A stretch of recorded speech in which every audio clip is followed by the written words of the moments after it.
Hello, everybody. Good day from wherever you're watching us from. Today, we are going to teach our students some basic cake ingredients and how to measure them. On our table, we have flour, all-purpose flour. We have eggs. We have sugar. We have margarine or butter if you have butter at the time. We have vegetable oil. We have baking powder as a raising agent. We have nutmeg for flavoring. We have ginger powder for flavoring as well. We have coconut shreds. We have cocoa powder, and we have some liquid flavorings here like vanilla flavor. We have orange essence, and we have rum. There are two ways we are going to learn how to measure ingredients. You can either use your scale or you use measuring cups. I'm going to be using the Wilton measuring cup and spoons. You can use any measuring cup or spoon of your type. This is the scale I am going to be using. This is an electronic scale. You can use any electronic scale of your type. We discussed about all these equipment in a former class. So we have passed that stage. We are now on ingredients and how to measure the ingredients. Just focus and grasp the main principles of measuring ingredients. I'm going to start with the scale measuring. For example, if you want to measure your flour, I take my scale, I put it on. My scale is on now. You can see it's on and it's ready. You take your bowl which you're going to measure inside, you place on the scale, and then you tear it so that it should go to 0. I've teared it to 0 and I can start measuring my flour now.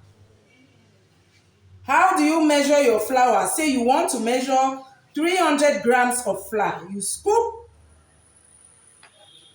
and you watch your scale until you get to 300 grams. This is my best way of measuring ingredients, using scales. Okay, we are above 300, so we take it out, we take out some of the flour until it reaches 300. Oops. Almost there. Almost there. Almost there. There we are. We have 300 grams for our flour. Take it out and put by the side. If you wanted to measure flour but using a measuring cup, let's say maybe your recipe called for 2.5 cups of flour. This is my measuring cup. It has different gradings. 1 cup, 2 cup, 1 cup, half cup, 3/4 cup, and so on. It has different gradings. Say, for example, I want to measure 2.5 cups of flour. You scoop your flour, you put in the cup. You scoop until you fill the cup. When you have filled the cup, you take a knife or a spatula and you swipe and level it up. There you are. You have your 1 cup of flour. And you set it aside. This recipe called for 2.5 cups of flour, for example. So I have scooped the first, I've measured the first. Let me measure the second again. So you see, it is full. You swipe. Don't pound it so that the flour should like compact. Just fill it until the cup is full. Do not pound. You swipe and level it up and you put it in your bowl. For half cup, you're going to look for half cup And in this case, this is my half cup. This is my half cup. You scoop your flour and you level it and put aside. That is how you measure your flour. Let's now go to our sugar. How do you measure your sugar? Be it in scale or using a measuring cup. Let's say, for example, our recipe called for 1 cup and 1/4. 1 and 1/4 cup of sugar. You scoop until you fill the cup. When the cup is full, you swipe and level it up and then put it in your desired bowl. In this case, we are going to be measuring 1 and 1/4. This is my 1/4 cup. My cup has 1/4, so I will use this 1/4 now. Measure it, swipe, and place in my bowl. That is how you measure your sugar in a cup. But if you wanted to do it in a scale, you will apply the same principle like you did for your flour. You put on your scale, you set your measuring bowl on top of your scale, you tear it, let it go to 0 so that you cancel the registration of the measuring bowl.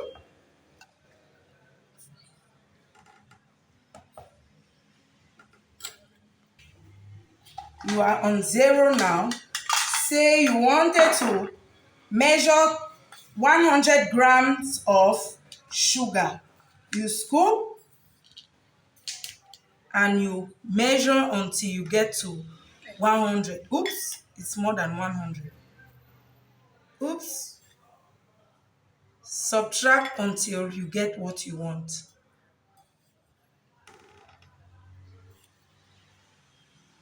There you are. 100 grams of sugar has been measured. It is the same principle you applied for all other maybe powder kind of ingredients, like maybe you have cocoa powder, you have coconut shreds, you have ginger powder, if at all you were measuring it on a scale. Now I'm going to measure some of those small ingredients that we normally measure we normally measure in measuring spoons, like baking powder, maybe your ginger powder, your flavorings like your vanilla. We are going to measure that now for you to see. Before we measure that, let us see how you can measure your butter. If you're using your scale, the same principle like before. You set it up, you tear, let it go to 0. You take your spatula,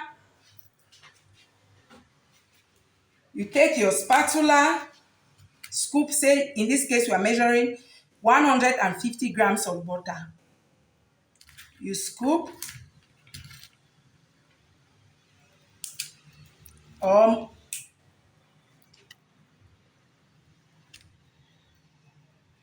it is more than what we want to measure.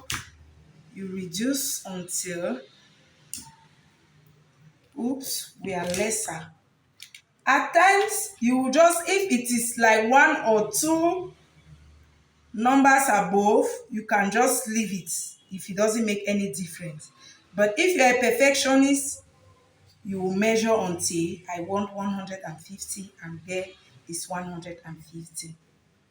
If you want to use a cup to measure your butter, say you want to measure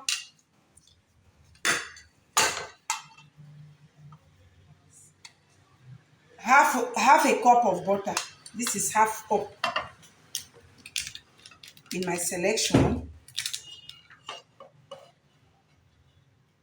Take note, make sure the butter gets in there and fill all those crevices, all those corners. Fill it, you fill,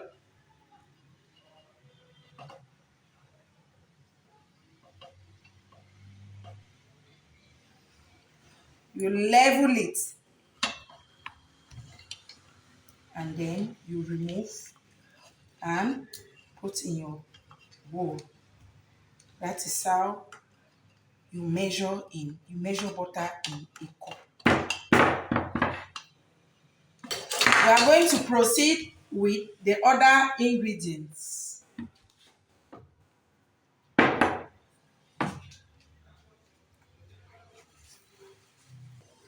For you to measure these small ingredients, that they are small in quantity, like your baking powder, maybe your ginger powder, your nutmeg, whatever, you use your measuring spoon. In this case, let me say I want to measure 1.5 teaspoon of baking powder. This is my baking powder. I will scoop my baking powder, let it be full in my spoon, and make sure it has entered all the corners. And then I swipe, just like we did when we were using the measuring cups. You swipe, let it be level, and then you put in your container. In this case, I want to measure 1.5. This is my half teaspoon. I will scoop half teaspoon. I touch it, let it enter the crevices or the corners. I swipe and then put it in the container. That is it for baking powder. If you were measuring, say, your vanilla for ginger, you just measure your ginger powder or any other powder which is in small quantity the same way you measured your baking powder. For your flavoring like vanilla, you use your spoon again. In this case, I just want to measure 1 and maybe 1/4 teaspoon. You pour it and make sure it is just level. This is 1 teaspoon. Be careful, let it not pour over. If it pours over, no problem, but try to be as accurate as you can be. There we are. Your 1 teaspoon, and you look for 1/4 teaspoon. This is my 1/4 teaspoon right here. You fill it up and you put in your bowl. That is it for ingredients that have very small quantities. We move now to our maybe liquid ingredients like, say, oil, vegetable oil. Maybe a recipe calls for vegetable oil. What do you do in that case that a recipe calls for vegetable oil?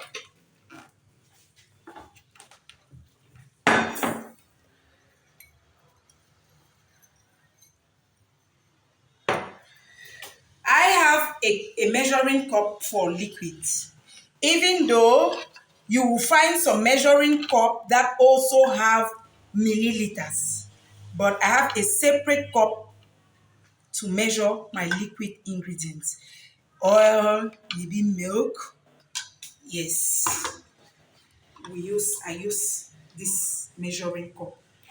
In this case, let's assume we needed vegetable oil, say 200 milliliters of vegetable oil. I have my grading seal. I will pour my oil in my measuring cup and I'm looking and until it gets to 200. There we are. I have 200 milliliters and you pour it in your bowl. Thank you for watching, and I hope you learned something from this demonstration. One of the things you should look out for when you're baking a cake is for you to make sure you measure your ingredients rightly, properly, as the recipe calls for. And make sure you measure all those ingredients and set them before you start mixing and baking your cake. So we call this exercise mise en place. In French, mise en place. In English, we are like you're putting in place, you're putting everything in place before you start your baking. Thank you for watching. And if you try all what we've just demonstrated, please, you can send me an email or you can contact me on Messenger, in Facebook or Instagram, Lizzie's Cakes and Cuisine, or Instagram at Lizzie's Cakes and Cuisine. Thank you very much.